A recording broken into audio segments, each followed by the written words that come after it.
Yo, yo, yo, yo, yo, what's going on? We are back with another episode of the Unsilent Church podcast. We got the crew up in the building today. V, James, what up? How you doing? I'm doing all right. Chilling, you know what I mean? Trying to, maintain. We got a new take on the conversation that we're going to be talking about today. V, what are we talking about? Yeah, we thought today would be good to talk a little bit about what I'm going to call the Golden Trump incident. So, sort of explain what happened. That's an interesting title, Pastor V. So this is recent. I'm not sure exactly, maybe a week or two ago. A statue of Donald Trump, encased in gold, was put up at his golf course, the Trump National Doral golf course in Miami. It's a statue of him with his fist raised in the air in that pose that he did during the assassination attempt. 22-foot tall. You know, there are a bunch of conspiracies around that. Yes, I know. I've heard. 22-foot tall bronze statue encased in gold leaf, funded and commissioned by a bunch of cryptocurrency investors with a meme coin called Patriot. I think that's very interesting. But there was a dedication ceremony for it that was led by Pastor Mark Burns, who describes himself as a longtime spiritual advisor to Trump. And really what's been interesting in the reaction to this is you have this pastor leading this sort of really spiritual, semi-religious feeling dedication ceremony with a golden statue behind you. Anyone who's familiar with the Christian story knows that this is very reminiscent of another time in which a golden statue was raised. This is in the book of Exodus, when Moses, the leader of Israel, goes up to Mount Sinai to get the 10 Commandments, to really codify Israel as God's people, comes down off the mountain with the 10 Commandments and God's law in general, I should say. And he finds there a golden statue that the people are dancing around and worshiping. And there are severe consequences to Israel because of that. This is in the Bible. This is in the Bible. This is like in the Bible. Exactly. So I will say, this is such an obvious sort of, this dedication ceremony seemed to so obviously point in that direction that a lot of Trump's allies, and the pastor in particular, sort of in talking about the ceremony, led with, hey, this is not like the golden calf incident in Exodus. Pastor Burns said basically this was a ceremony not to deify Trump, but a symbol of patriotism, resilience, and gratitude. Trump, of course, loved the whole thing. Said it's beautiful. It's real deal gold.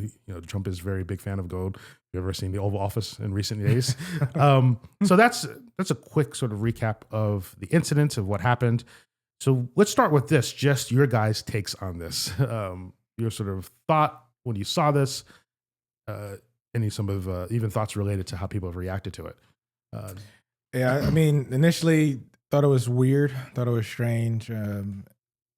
It's not okay. It's not okay. A 22-foot golden statue of himself. I mean, in some ways, when you think about President Trump, like, this is kind of in his character and his thing to do, right? For him. Seems pretty consistent. Seems pretty consistent for him, right? Yeah.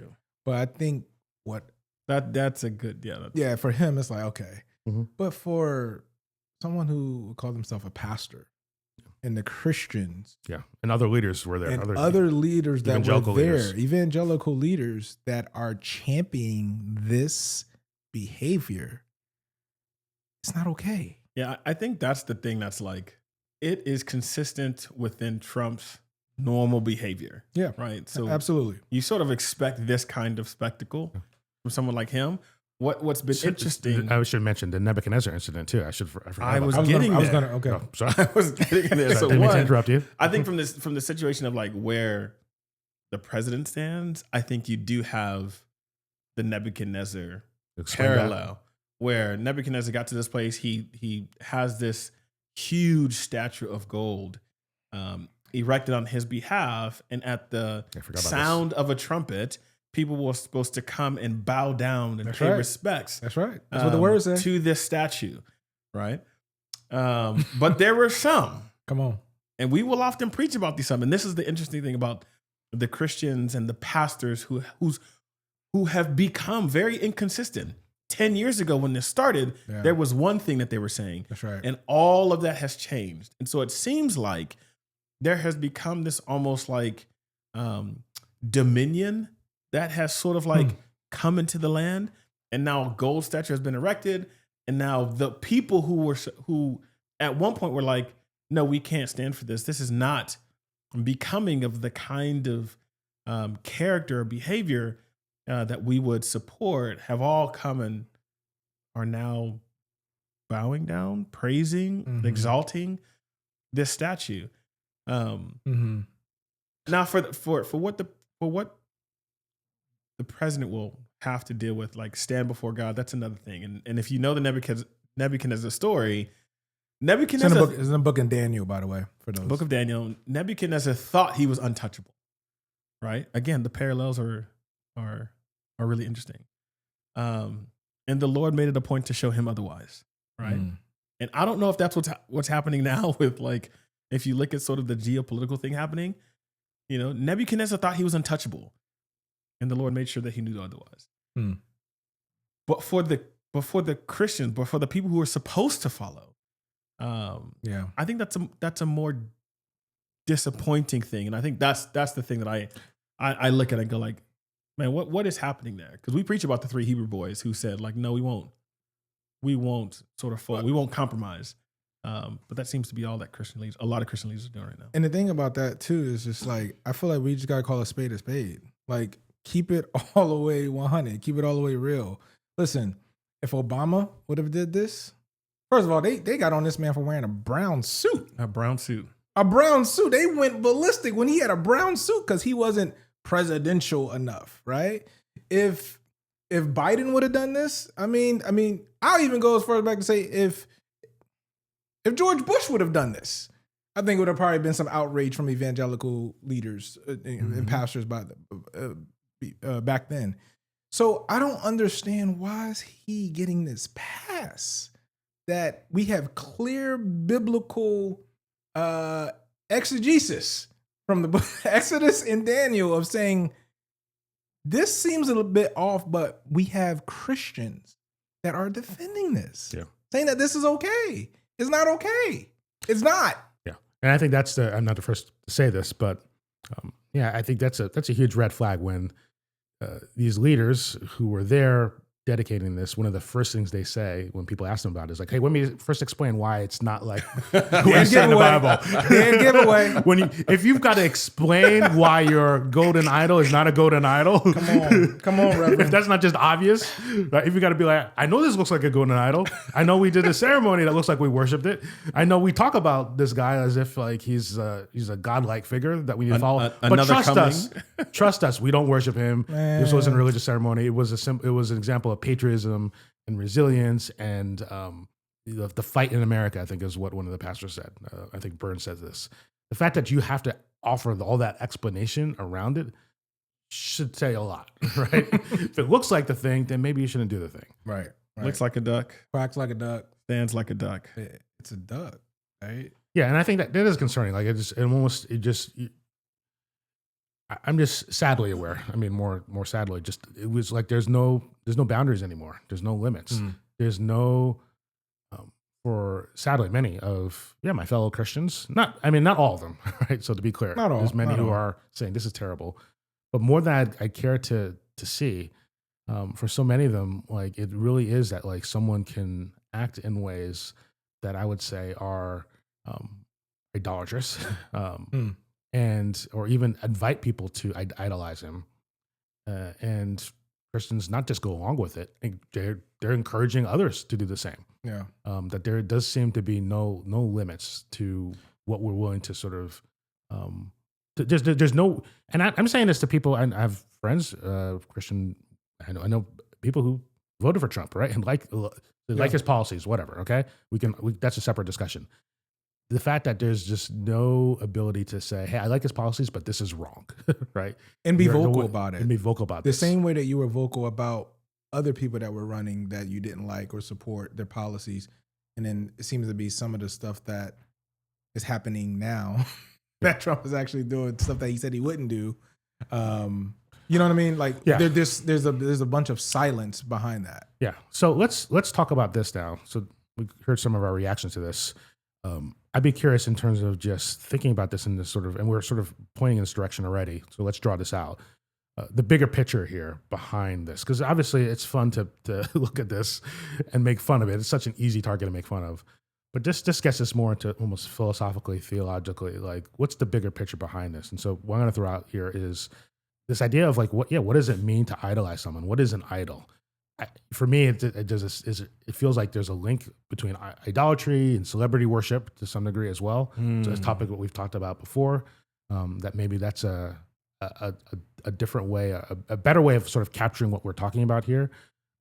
James, I'm going to toss it to you because you've suggested that like I'm going to push back a little bit on this. Like you said, there's a cliche way about talking about idols. Not cliches. I mean, but it's not wrong. I mean, what a cliche is just like it's the most well-known way of understanding the thing. Yeah, so but you're not dismissing that. No, I'm not dismissing it, but I'm saying I think there's something more here than just assuming or defaulting to the an idol is anything that you put above God, right? Anything that you put in higher priority above God. But that's going on here. I think that is generally true. Okay. I just don't think it helps people understand what's actually happening. Okay. Like, we'll talk about it. So when you read it's kind of funny when you read it. When you read what happened in the Exodus story, Moses goes to the top of the mountain and he's just up there for a while. So the people get really impatient, right? They want something to happen. And so they go to Aaron and it's like, yo, man, where your man's at? Like, make us something that will lead us, that will like take us forward. And Aaron just caves to the pressure. Sounds like what's happened, right? We need some sort of leadership where there's just stuff happening. It seems like we're out in the wilderness, like stuff ain't going the way we want to. And it's just like, and people just cave under the pressure. Just make us something. Just do something. So he does it. They fashion. Well, can I add something here? Sure. There's an interesting detail here. What Aaron does is, you're right. So they say, hey, make us something, right? Moses is gone. So Aaron gathers this gold, but then here's what he says. He says, these are your gods of Israel who brought you up out of the land of Egypt.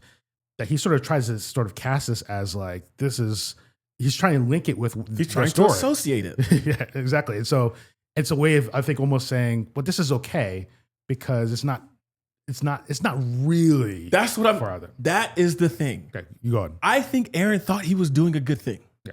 Mm-hmm. The people gave him this pressure and he's like, this represents the God who's brought you out, right? We know that Moses is up there doing his thing and like, something's happening. I don't know what's happening up there, but y'all want me to make something. Here's something. And it looks really good. We fashion it, make it, we use the best materials to honor God. You hear it? I hear it. You hear it? I hear you, Doc. Because the people had all this pressure. And then when Moses comes down and says, what in the... Do you understand what you just did? What's even funnier, it sounds like, guys, well, I know what it looks like. Yeah. But if you look at it, I mean, Can I read a quote from Pastor Barnes here? After, real quick. Well, I think it actually ties into what you just said. Go ahead. This is from Time Magazine. He says, you may dislike President Trump. That is your choice. But if you are in gross error, you think for 1 second that I worship this magnificent statue or anything made by human hands. This was not idol worship. This was patriotism. Yeah, but I think this is a quote from him. Yeah, but I think you hit on something I think that's really key here. And I think maybe, because idol worship is, you're elevating something above God.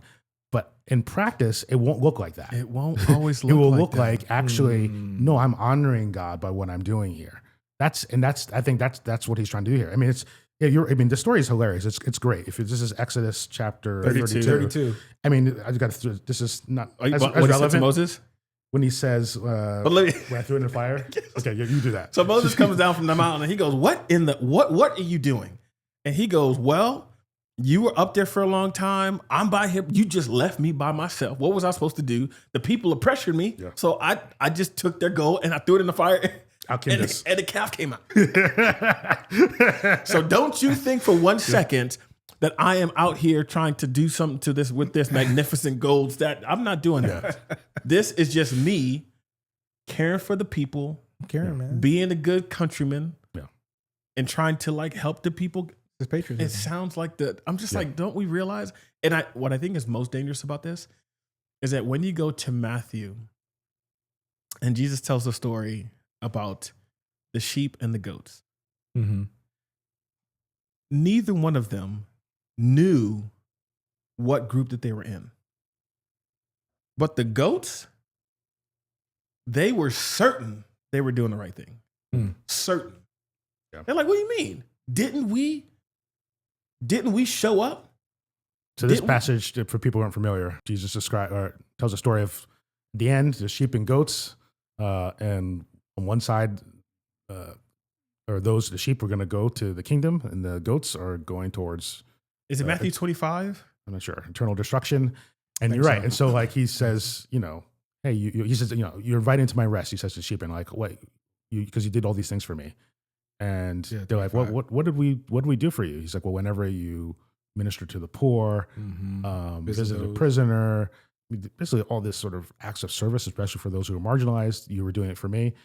And the goats, they're surprised, right? What happened? Yeah, he said. Then he will say to those on his left, "Depart from me, you cursed, into the eternal fire prepared for the devil and his angels. For I was hungry, and you gave me no food. I was thirsty, and you gave me no drink. I was a stranger, and you did not welcome me. Naked, and you did not clothe me. Sick and in prison, and you did not visit me." Man, that sounds really woke, doesn't it? Sorry. Then they will also, I don't know, maybe the Bible, I just, for people, a problem. I just like, all right, sleep then. Then they will also answer saying, "Lord, when did we see you hungry or thirsty or a stranger or naked or sick in prison and did not minister to you?" He's like, "Truly I say to you, you did not do this to at least one of these, so you did not do it unto me." And I feel like, I don't know if it's in another passage, but so your point was that like the goats thought they were good. There's an advocacy where they thought like, didn't we like do these things in your name? Didn't we not like, cast out demons in your name? He's like, Matthew 7 also, that's Matthew 25. It's interesting in Matthew 7, he talks about the idea for some people he's going to say to them, "Depart from me, I never knew you."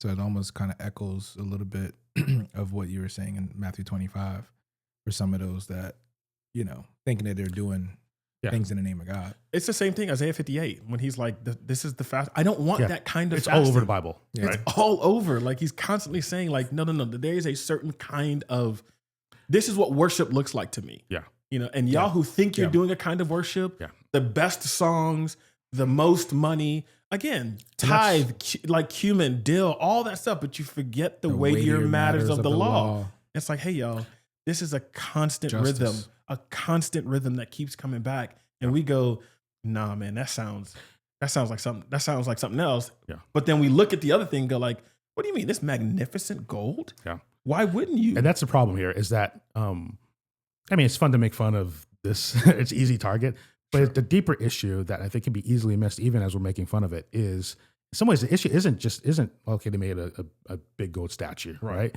It's the fact that we think that that many are thinking that being a good Christian looks like these type of things. The things that we build, the things that we draw people to, the fact that we can raise a lot of money to do different things. And the Bible over and over says that's not what the Lord, that's not following the Lord. 1 Corinthians 13, I go to this all the time. It makes this, I love the Bible passages that set these things in sort of in next to one another.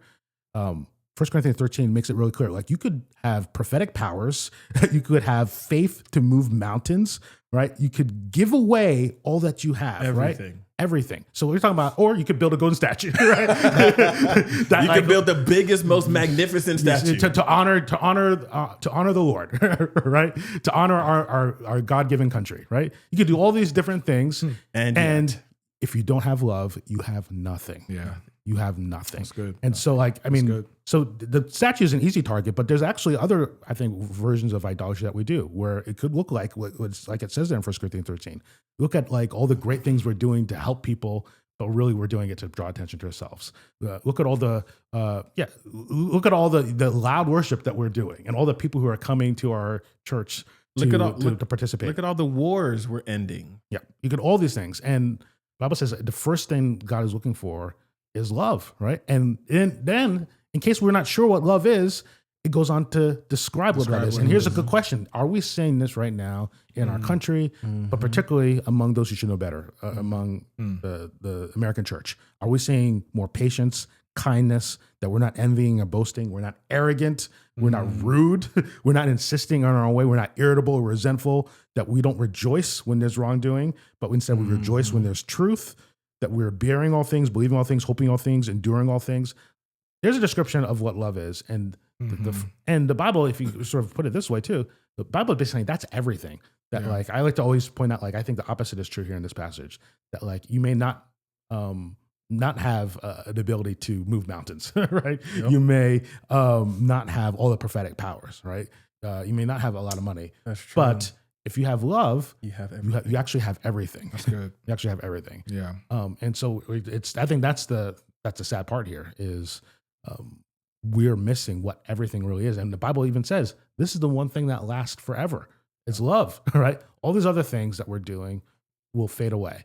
The only reason why it's worth doing any of the things that we're doing, even gathering on Sunday mornings, is the degree in which it encourages and cultivates love among us. If that's not happening in what we do, I don't care what it is, right? What ministry is, what our worship service is, if it is leading us away from the kind of love that we see described here in chapter 13 of 1 Corinthians, then we've got nothing. We've wasted our time. We've got a bigger problem. So with this, I mean, I think there's probably some final thoughts that I think that would be helpful in this. I think about the 10 Commandments, and I know we kind of brought it up a little bit already, but yeah, it seems like as a final thought, the 10 Commandments still matter. I mean, I know that for those that grew up in the church and stuff, they went to children's church and learned about the 10 Commandments and all that. I know that there's debate, amongst different Christians as well. Does the 10 Commandments, is it still applicable for today, et cetera? What does it look like? So I don't know. Yeah. As a final thought. I mean, I'll tie the two things together. I think, the basic gist of the 10 Commandments, that we shouldn't honor anything over and above God. We shouldn't make anything like God in how we relate to people. But I think what we're trying to sort of draw out here, which I've appreciated, is it's not so much, sometimes it's more subtle than that, right? It's not just like this is not my God instead of this God. That's the degree in which we are engaging in things that don't represent who God is. That is exactly what it means to take God's name in vain. That's what it means. That's what it means to take his name when we in vain. do things that and we claim it represents God, but it doesn't. That's the problem. And for that reason, the name of the Lord is blasphemed amongst the nations because of us. Yeah. And so that's more negatively. More positively, the things we should be doing that does represent God look like love for others, especially the poor and the marginalized. It looks like the foreigner. The foreigner. Yes. It looks like showing grace and mercy to people. It does look like speaking truth, but truth that's always attached to love. That's what it looks like to represent God. If there's anything that we should be building, it's that.